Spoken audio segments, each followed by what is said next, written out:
Welcome to Mental Stillness.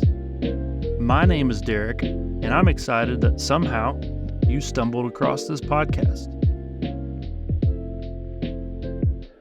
Welcome to episode 7. Today's conversation is part 2 to our last episode where we discussed what it means to be a sensitive leader.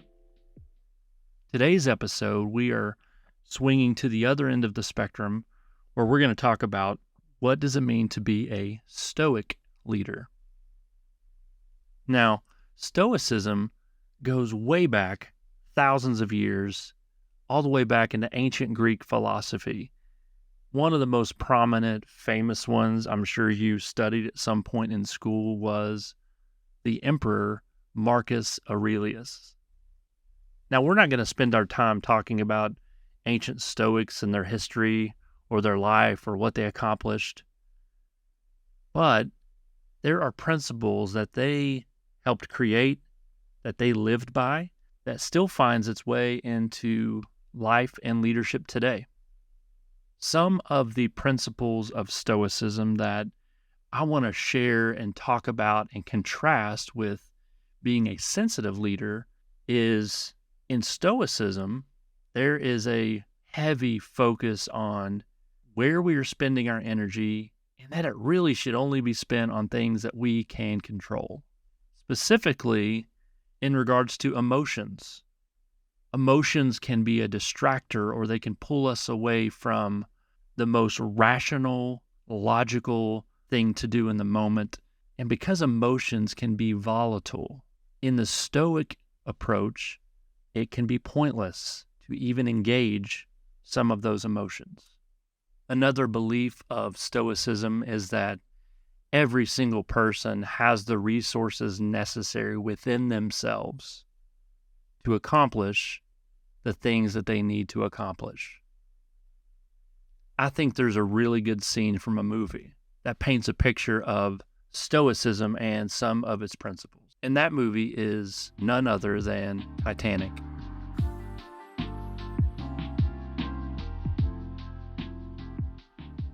It's towards the end of the movie when the Titanic is starting to sink. As you can imagine, the scene was chaotic.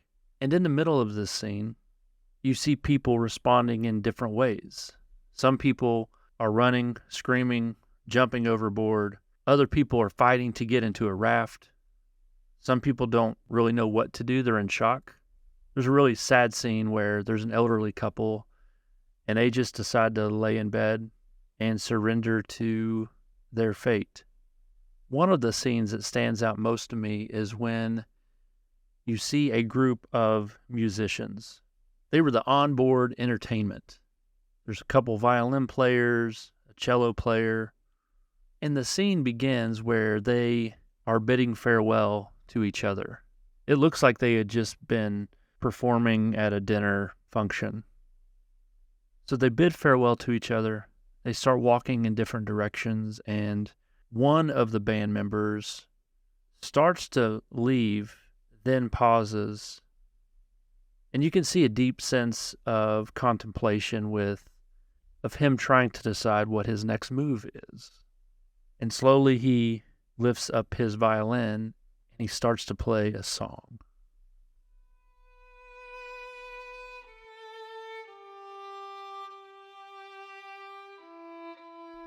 It wasn't long before the other violin player returns, stands with him, lifts his violin as well, and starts to play.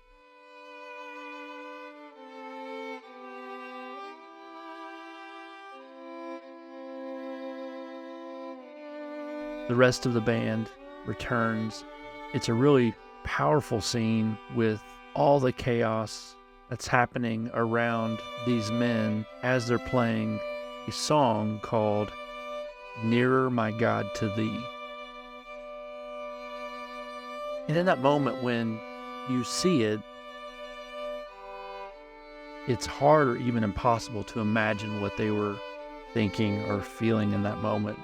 But there's a part of me that wonders if it wasn't, I can't make this boat stop sinking.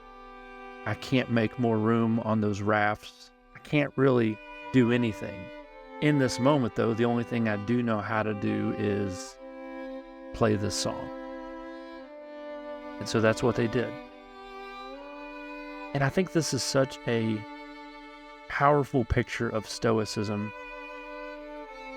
that teaches a philosophy of putting your full attention towards the things that are within your control, not getting swept away in any kind of emotions because those are fleeting.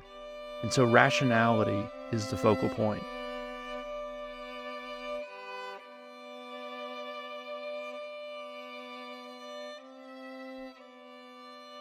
Many of you listening are going to fall on the spectrum somewhere between the sensitive leader and the stoic leader. I hope in these last 2 episodes you can start to figure out a little bit more accurately where you stand. There's definitely pros and cons with each of them. I want to acknowledge my natural bias. Again, it's probably very obvious that I am a sensitive leader. There's a lot of the stoic side of things that challenge me because it's outside of my wiring. We talked in episode 6 about some of the nurture and nature aspects of being a sensitive leader. That's definitely true for me. So the stoic leadership principles feel very different than what I'm naturally bent towards. And maybe you feel that way if you're a stoic person thinking about some of the sensitive leadership principles and types. So here's what I would say. If you're a stoic leader, similar to what I said about being a sensitive leader, the most important thing you can do is be self-aware of that. Understanding that your default as a stoic leader is going to be someone that does really good from an individual standpoint, keeping yourself cool, calm, and collected. Think back to that scene of the first band member holding the violin. He took initiative, held his ground, ignored the things that were outside of his control, the noise, the chaos, the water that was rising, the death that was right around the corner. He stood his ground and didn't waste unnecessary energy on things outside of his control. You're going to bring that as a stoic leader to an organization. As a stoic leader, it's going to be very natural for you to be present in the moment. So fear and anxiety and worrying about that next thing around the corner isn't at the top of your list or a top level concern for you. Being a stoic leader teaches you to deal with what's right in front of you. For the same reasons you are gifted in certain aspects of leadership, that also becomes your Achilles heel as a stoic leader.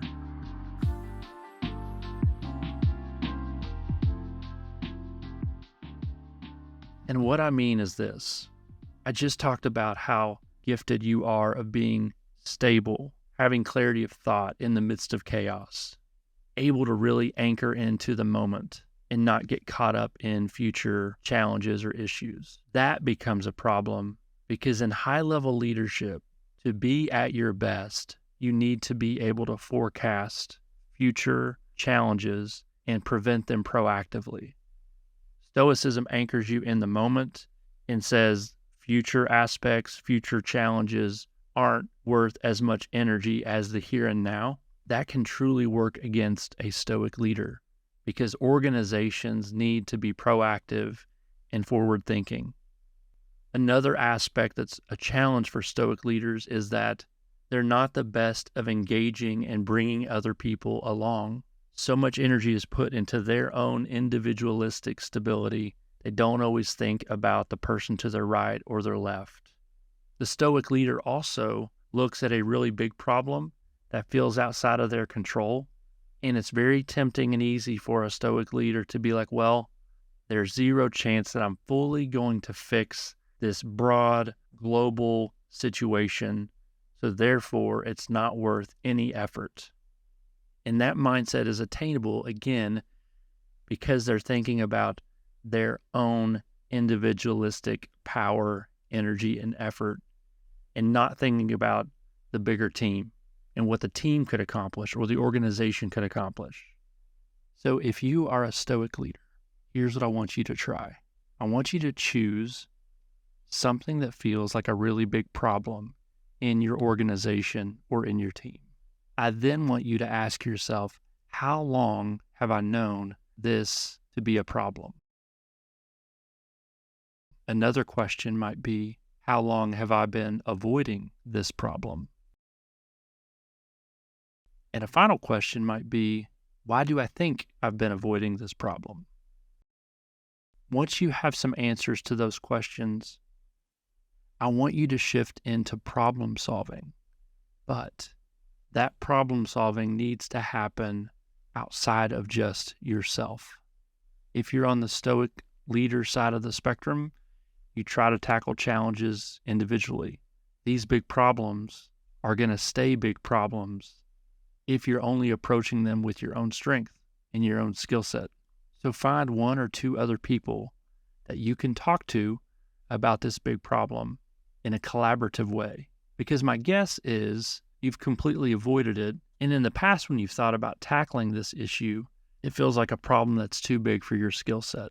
And here's the secret, it probably is. But I wonder what could happen with more intentional collaboration around the big problem if you truly allowed the people on your team to bring their gifts alongside your gifts to try to chip away or completely move beyond this problem. Again, Stoic leaders have so many great assets for a team and for an organization, but it's only through you growing your self-awareness and understanding, where am I getting in my own way? Where am I shutting down? Force yourself to be collaborative if you're a Stoic leader. That is going to accelerate results and make you way more impactful. Also, the sensitive leaders are going to really respond to that invitation. And I call that a win-win.